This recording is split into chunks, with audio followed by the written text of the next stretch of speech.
এর একটা রূপের কল্পনা করতে হবে, কি করা যায়? তখন তারা যজ্ঞের সৃষ্টি করলেন। যজ্ঞটা কি? ওই অগ্নি। এটা মনে রাখতে হবে যে প্রথম যুগে আগুনটা ছিল, আগুনের আবিষ্কারটাই একটা বিশাল ব্যাপার ছিল মানুষের কাছে। আর সেই আগুনটা ছিল অত্যন্ত পবিত্র। মানুষ যাতে আগুন নিভিয়ে না ফেলে, সেই জন্য সারাক্ষণ ওই আগুন অগ্নির চয়ন করা হতো। এমনকি যারা পড়াশোনা করবার পর ব্রহ্মচর্যের পর গার্হস্থ ধর্মে যেত, তখন তাদেরকে এই অগ্নি দিয়ে দেওয়া হতো।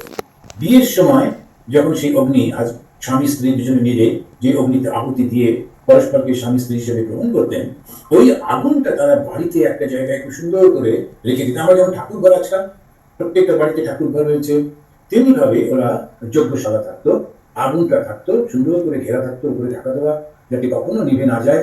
আর সারাক্ষণ তাতে চয়ন করতে হতো। চয়ন মানে কি? ওই আগুনটার মধ্যে কাঠ দিতে হতো, ঘি দিতে হতো, যাতে আগুনটা জ্বলেই থাকে। ওই আগুনে এতে তাদের অনেক রকমের উপকার হতো। আবার যখন মারা যেতেন সেই মানুষটি, ওই আগুন থেকেই আগুন নিয়ে গিয়ে তার মুখাগ্নি করা হতো। এই আগুনটাকে নেভানো চলবে না। এখনো দেখবেন কিছু কিছু মন্দিরে তারা ওই প্রদীপ একটা জ্বালিয়ে রাখে, সারাক্ষণ তাদের তেল ঢালছে যাতে প্রদীপটা নিভে না যায়, ওই কনসেপশনটা থেকে। কিন্তু এখন সেইটি প্রয়োজন নেই, অথচ অনন্ত জ্ঞানের জ্যোতি ইত্যাদি, সেটার জন্য হয়তো প্রদীপটা জ্বালিয়ে রাখেন। যদিও এখন আগুন এরকম ভাবে রাখার প্রয়োজন নেই। এখন আগুন তো আমরা অন্যভাবে সৃষ্টি হয়, যখন যেমন ভাবে ইচ্ছা। আগেকার দিনে সেটা ছিল না তো, তখন ওই দেশলাই বাতি ছিল না, বারুদ ছিল না, দুটো কাঠে ঘষে তারপরে আগুন সৃষ্টি করতে হতো। আর সেটাও একটা খুব দুর্দান্ত টেকনিক ছিল, সবাই পারতো না। দুটো পাথর ঘষে কানেকশন করতো, কিন্তু বৈদিক যুগে যেটা দেখা যায়, দুটো কাঠের মধ্যে আর একটা কাঠ রেখে তাদেরকে খুব জোরে ঘোরালে যে স্ফুলিঙ্গ হচ্ছে, তখন তাতে শুকনো পাতা টাতা দিয়ে আগুন ধরানো হতো। এবং বারবার তো এটা করা যায় না, সেই জন্য ওটাকে খুব করে সুন্দর করে রেখে দেওয়া হতো।